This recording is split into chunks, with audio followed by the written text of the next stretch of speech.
A year ago, I was wondering about life and where it was going to take me, and I just didn't know. Like, I knew there was something big on the horizon, but I didn't know, that feeling of there's so much change about to happen, but I don't know what it's going to be. And then on January 11th, I found a tumor under my arm. Well, my name is Abigail Smith, and I come from a family that's amazing. 4 brothers, 2 older, 2 younger, and really awesome parents. We were raised out in the country, so we got to grow up with a good sense of learning hard work and getting to make our own fun. My parents have a book publishing business, and we went all throughout the U.S. traveling and meeting friends and learning about more than just Duncan, Oklahoma. We were blessed with parents that just felt that the world is not just in your backyard. With each of my brothers and I, they completely and fully supported us in any of our passions that we had. It's just amazing how many people I've gotten to meet through photography. At the age of 15, I decided that I'd like to go into it as a business. And with being homeschooled, that made it possible that I could really focus on learning the techniques. I did wedding photography for 5 years. My favorite, though, is senior and portrait photography. I love high school seniors and I love families. Just that connection I have with them is very special. And now I'm 23 and I still, I've never been more passionate about than now. I got diagnosed in March with Synovial Cell Sarcoma. The hardest thing was just waiting to find out what it was, waiting to find out what kind of fight we were going to have with it, because it's easier knowing how to win the battle if you know the enemy's name. I got diagnosed in March, and from there I had surgery to get the tumor removed, and we felt like the next step immediately after that would be to do radiation. And I went through 37 treatments of radiation. During one of my times when I was getting radiation treatment, I had to lay there for 30 minutes. I would make it a point to just talk to God through that, because it was painful and I didn't want to be there. And it was just a great time for me to just focus all my energy on talking to God and just praying for anyone I could think of. I think it was one of those times I was laying there and I was just like, I know that you're holding me in your hands, and you know about every little thing that's happening before it even happens, and I can trust you with anything. I finished radiation in June. I was feeling really good, and I went back a couple weeks ago to get a checkup done, follow-up. And the doctor found that the cancer had spread to my lungs, and that it was just all in my lungs. There was no hope for surgery because they couldn't do really anything about it with where it was located.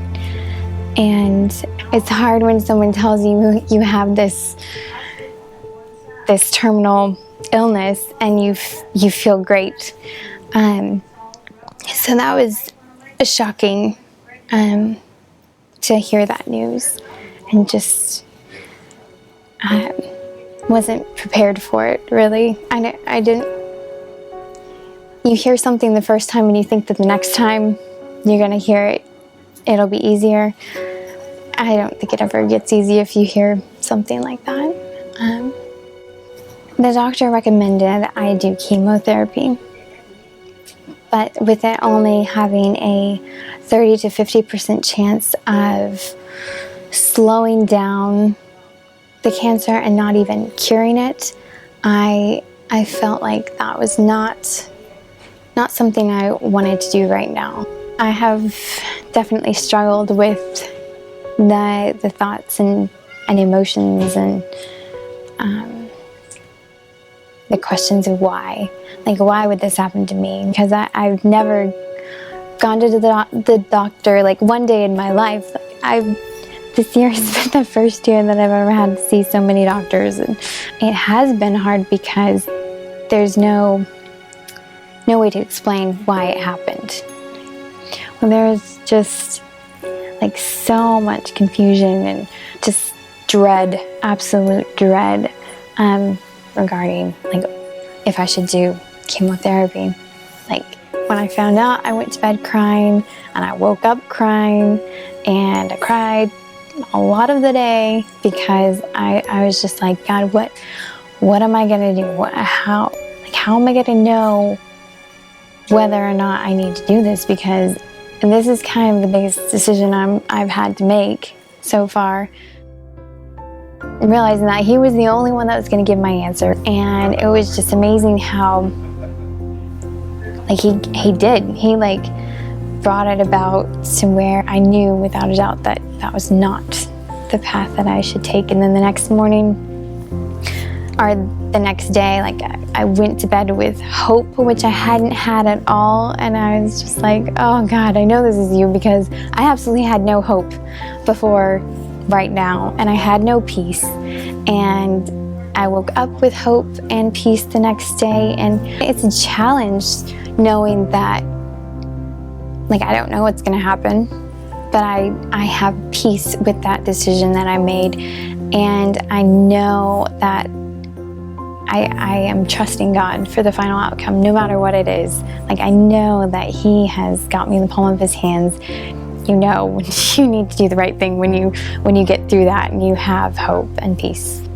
If I could go back and tell myself that the hardest struggle wouldn't be cancer, it would be myself, because I made it out to be even worse than it was almost. I was constantly having to deal with feelings of anxiety and fear and all these things that if I would have just only taken one day at a time and only 1 minute at a time, 1 hour, and put my complete trust in Christ for that, which I have learned to do and am learning to do. You can go through suffering with or without Christ. I mean, it's your option. You're going to go through suffering.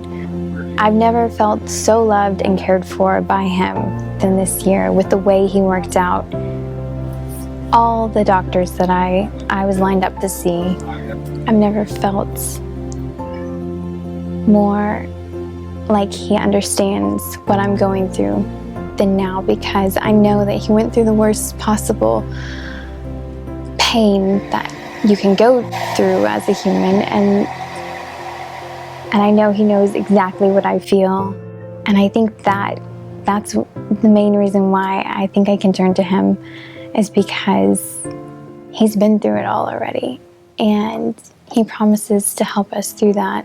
As far as the treatment plan right now, we are doing everything we can to naturally build up my body and not tear it down.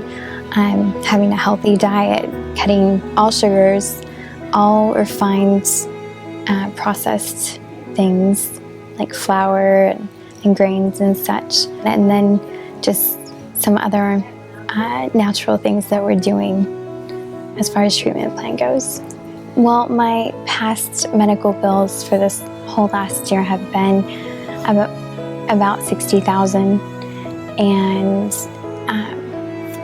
to continue on like my treatment that I am planning on doing is going to cost about $2,000 a month. So for this next year, it's a daily walk with God.